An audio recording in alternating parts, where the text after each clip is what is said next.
If you own a business, there's a better than average chance that there's somebody else out there who does the exact same things that you do. Drive down any street in America and you'll see multiple coffee shops, pharmacies, banks, dentists, Google roofers, or plumbers in your area and see how many businesses pop up. So, in a sea of competitors, how do you stand out? Today, we're going to focus on your USP or your unique selling proposition. Now, if you don't have a USP, it makes it really hard to differentiate your business. Your marketing can be ineffective because, quite honestly, your business isn't that memorable. And you're probably going to be trapped in price wars, right? Just selling based on the lowest price wins. Now, if you have a strong USP, it's going to make it easier for you to attract your ideal customers. It's going to be easier to retain them too, right? Because they see that value. So they're going to keep coming back. And because they see that value, you're going to be able to charge more.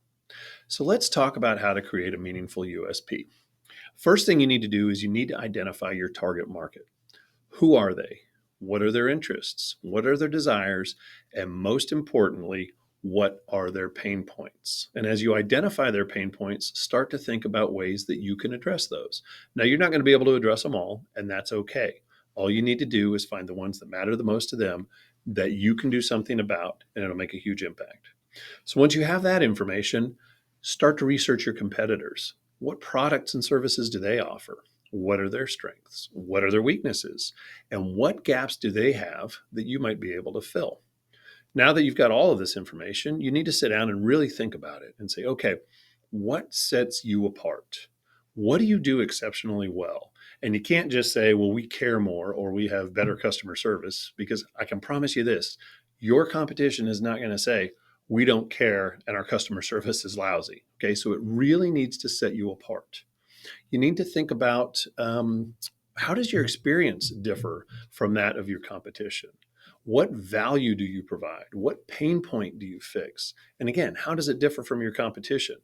Then create a simple, easy, and clear USP that's easy to remember. Okay.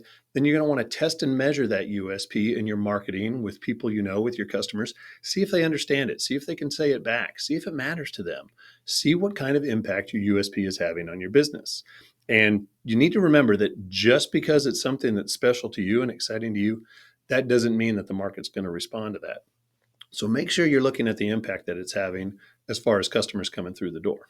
Okay. So some great examples of USPs are FedEx, when it absolutely positively has to be there overnight. Back in the 80s, Domino's had a great USP, which was basically a hot pizza delivered to you within 30 minutes. If not, it's free. Apple has got a great USP, think different. And then, of course, you've got Nike, just do it. So by having a strong USP, that's going to allow you to avoid the price wars. It's going to give you the opportunity to attract your ideal clients, and it's going to keep them coming back and paying for your value. So if you're a business owner who knows that your business is better than everybody else out there, you just need some help figuring out how to communicate that to your target market. Schedule a free 30-minute call with me so we can get you started down the path to standing out in that sea of others.